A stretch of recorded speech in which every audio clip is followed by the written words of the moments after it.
저희와 함께 신앙생활 하셨던 한 성도님께서 교회를 출석하지 못하고 계십니다. 성도님과 통화를 하면서 성도님이 교회에 안 오시는 것이 아니라 못 오시는 이유가 라이드가 없기 때문이었습니다. 대중교통으로 오면 되지라고 생각하실 수도 있습니다. 그런데 사람마다 상황과 환경이 다 다르기에 겉으로 보여지는 모습으로 우리는 섣불리 판단할 수 없습니다. 첫 번째 선택지가 있었습니다. 제가 하겠습니다. 그런데 조금의 걸림돌이 있었습니다. 제가 교회를 조금 일찍 옵니다. 그래서 성도님을 라이드하기 위해서 성도님이 조금 더 일찍 오셔야 하고 교회도 조금 일찍 도착해야 합니다. 그런 조금의 어려움이 있었습니다. 첫 번째 선택지가 사라지게 되었습니다. 그리고 두 번째, 세 번째 계속되는 선택지가 제 눈에 잘 보이지 않았습니다. 제 마음에 조금의 안타까움이 있었습니다. 조금 더 잘 섬길 수 있을 텐데 라고 하는 아쉬움 때문이었습니다. 어떻게 해야 될까 하나님 앞에 기도하기 시작했습니다. 그런데 제 마음 가운데 과거를 돌아보기 생각했습니다. 저하고 조금 가깝게 지내는 성도님들이 있습니다. 그 성도님들이 제 머릿속에 떠오르기 시작했습니다. 교회를 등록해서 잘 다니고 계시는 성도님입니다. 제 마음속에 그 교회는 사람도 많고 아무런 문제가 없으니 손길이, 복음의 손길이 필요한 우리 교회에 와서 섬기면 좋겠다라고 하는 마음이, 그리고 그 생각이 제 마음 가운데 생겨나기 시작했습니다. 그분에게 부탁을 해볼까? 이야기를 해볼까? 제 마음 가운데 그런 생각들이 계속 드는 거예요. 그래서 제가 기도하면서 다짐하고 결단했습니다. 뒤를 돌아보지 않기로. 신앙생활을 등록해서 잘 하고 계시는 분은 그분대로 하나님의 은혜 가운데 있고 우리 가운데 행하실 하나님의 새로운 은혜를 바라보기로 다짐하고 결심했습니다. 그리고 하나님의 은혜를 구하기 시작했습니다. 지금까지도 여전히 그 기도는 진행 중에 있습니다. 우리의 모습이 그럴 때가 있지 않나요? 과거를 생각하며 그때에 묶여 있거나 또는 그때에 머물 때가 있습니다. 하나님께서 새롭게 행하시는 은혜를 향하여 나아가기보다는 그때가 좋았었는데 그때로 돌아가고 싶다라고 하는 생각과 마음이 우리 가운데 있을 때가 있습니다. 하나님은 어제나 오늘이나 영원토록 동일하신 분이십니다. 하나님의 은혜는 언제나 100% 우리에게 향하고 있습니다. 그런데 왜 우리는 어쩔 때는 10%의 은혜, 어쩔 때는 50%의 은혜, 어쩔 때 나의 삶과 맞으면 100%의 은혜를 경험하게 될까요? 이스라엘 사람들이 바벨론에 의해서 나라를 잃어버렸습니다. 그 현장의 한 오판에 눈물의 선지자 예레미야가 있었습니다. 그는 자신의 조국 이스라엘이 하나님의 심판으로 멸망당하는 것을 자신의 두 눈으로 보았습니다. 그래서 그는 눈물로 이스라엘 백성들의 회개를 촉구했습니다. 그럼에도 그 누구도 예레미야의 이야기를 듣지 않습니다. 결국 예레미야는 자신의 두 눈으로 자신의 사랑하는 나라가 망하는 모습을 보게 됩니다. 예레미야의 눈에 눈물이 흐를 수밖에 없지 않을까요? 그리고 그 눈물로 쓴 말씀이 우리가 함께 읽은 예레미야에가입니다. 고대 근동의 전쟁은 신들의 전쟁입니다.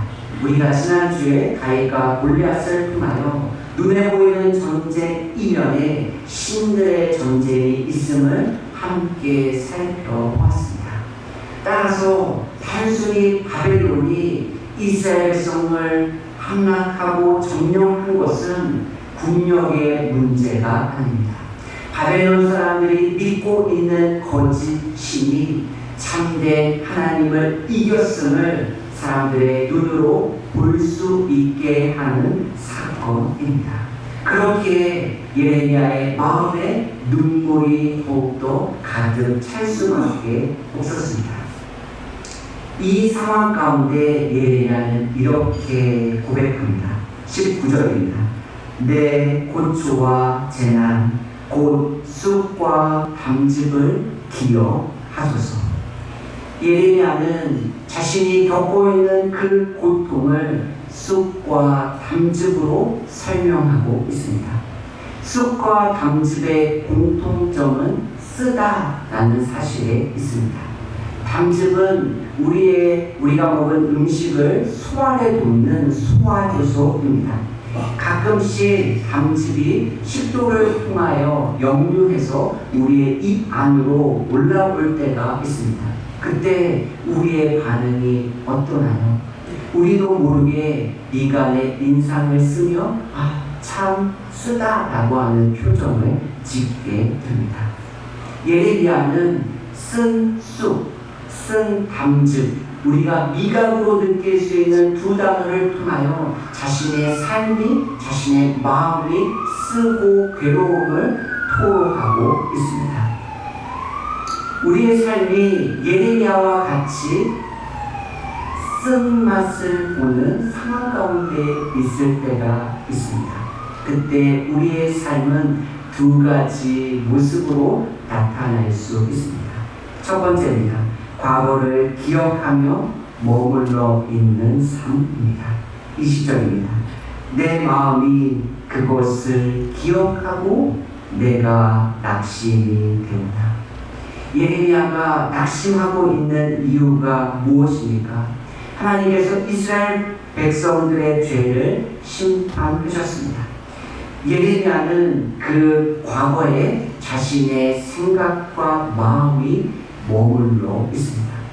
20절에 기억하다라고 하는 동사가 쓰여졌습니다. 그 동사를 저는 머물러 있다라고 바꾸었습니다. 하나님은 이스라엘 백성들이 과거를 기억하기를 원하셨습니다.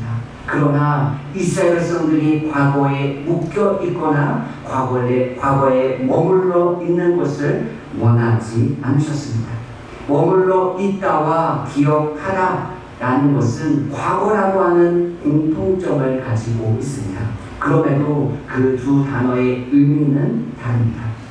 이스라엘 백성들이 이집트로 돌아가자라고 불평합니다. 그곳에서 먹었던 음식을 생각하며 원망합니다. 민수기 11장 5절입니다.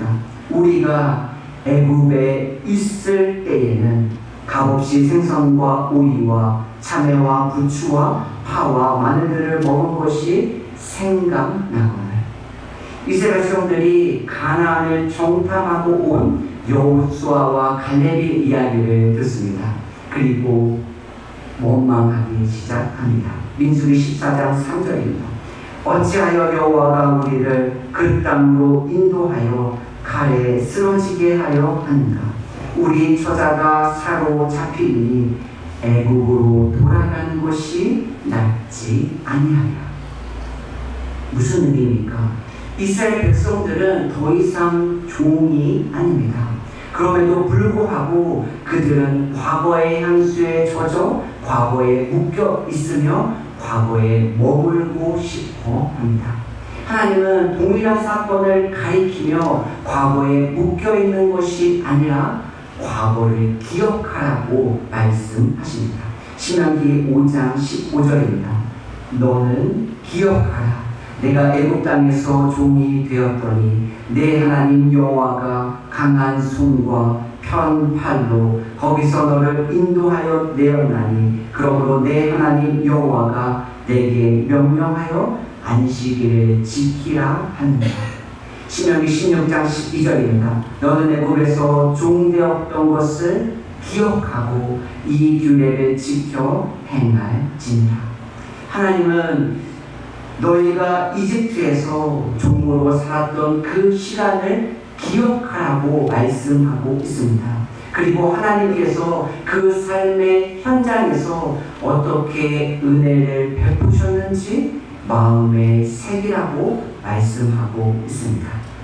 우리는 어느 시점으로 돌아가기를 원하고 계시나요?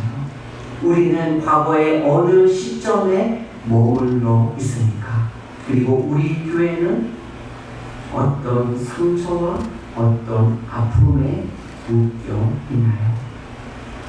제가 앞에서 나눴던 것처럼 새롭게 베푸실 하나님의 은혜를 바라보기보다는 과거에 함께했던 사람들을 떠올리며 어떻게 하면 그분들이 우리 교회에 올 수 있을까 고민했던 저의 어리석은 모습이 바로 동일한 모습 아닐까요?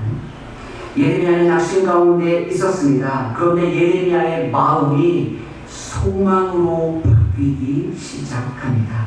21절입니다. 이것을 내가 내 마음에 담아 두었더니 그것이 오히려 나의 소망이 되어 사오나.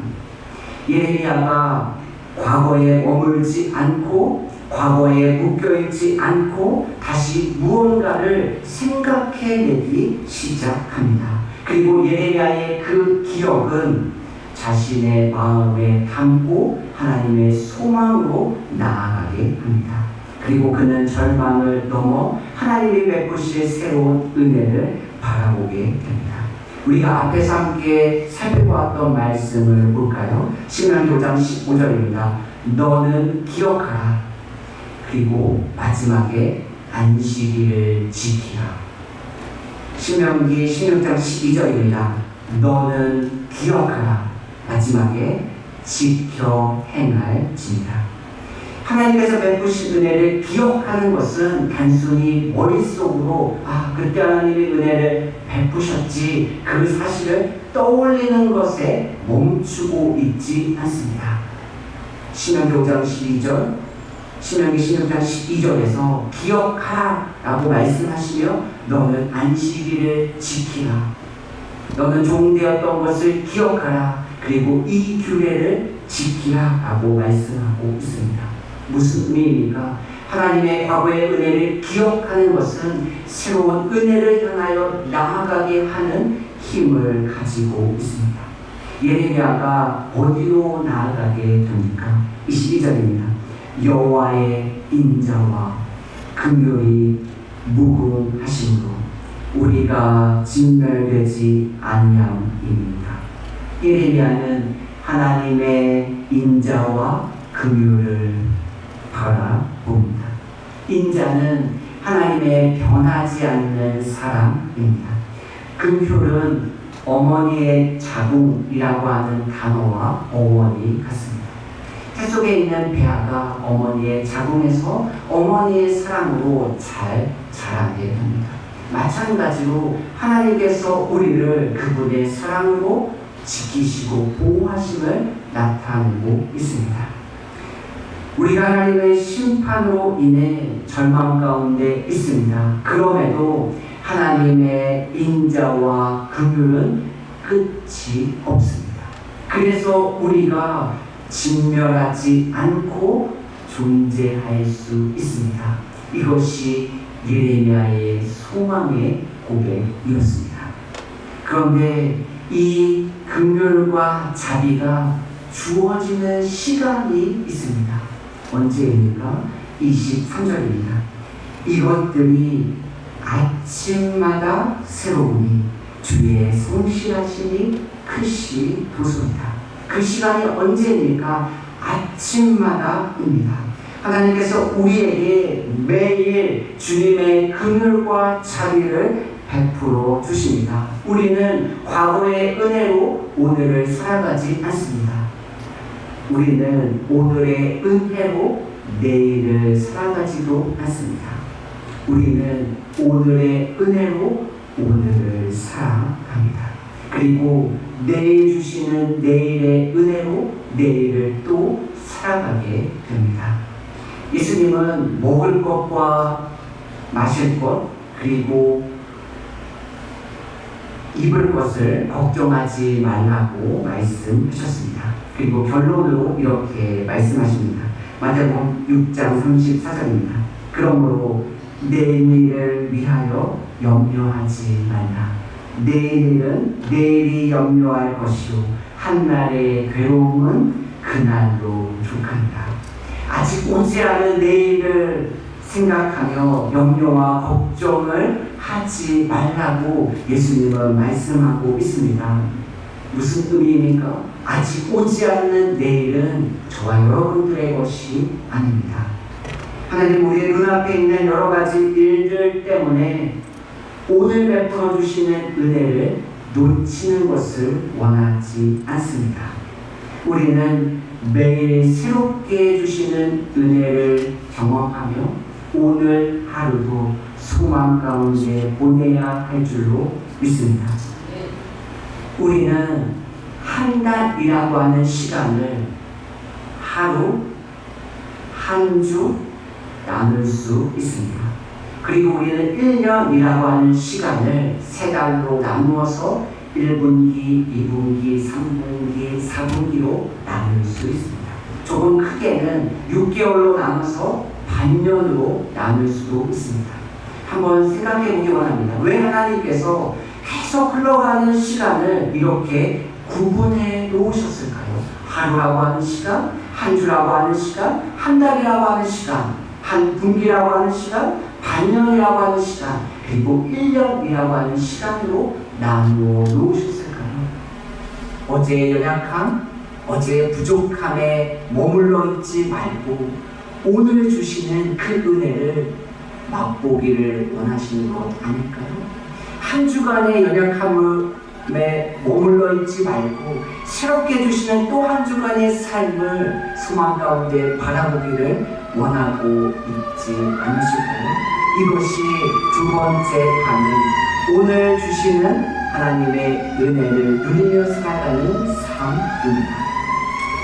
풀숲에서 네잎클로버를 찾았던 경험이 있으신가요? 스잎클로버와 네잎클로버 둘 중에 하나를 선택하라고 하시면 어떤 것을 고르시겠습니까? 보통은 네잎클로버를 선택합니다. 왜냐하면 네잎클로버는 흔하지 않고 쉽게 찾을 수 없기 때문입니다. 네잎클로버의 꽃말이 뭔지 아세요? 행운이라고 하는 뜻입니다. 어쩌면 사람들이 네잎클로버를 열심히 찾는 이유는 내 인생 가운데 행운이 찾아오기를 바라는 마음의 투영 아닐까요? 반면에 스잎클로버는 그렇게 인기가 많지 않습니다. 왜냐하면 쉽게 찾을 수 있고 언제든지 내 손에 얻을 수 있기 때문입니다. 그런데 스잎클로버의 꽃말이 뭔지 아세요? 행복입니다. 어쩌면 우리는 내 인생에 찾아올 그 행운을 쫓느라 오늘 하나님이 베풀어 주시는 그 은혜와 그 축복과 그 소망과 그 감사를 놓치며 살아가고 있지는 않으신가요? 내 삶 가운데 있는 걱정과 염려와 두려움 때문에 오늘 행하시는 그 하나님의 새로운 일들을 보지 못하고 계시지는 않으신가요?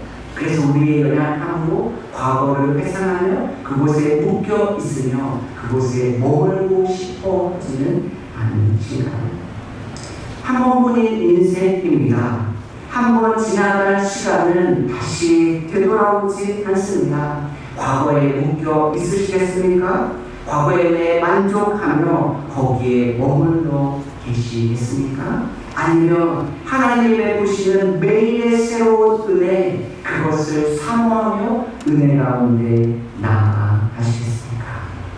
저와 여러분 모두 오늘의 은혜를 지금 바로 여기서 우리의 삶의 현장 가운데 누리며 살아가는 저와 여러분들이 되시기를 예수님의 이름으로 축복합니다.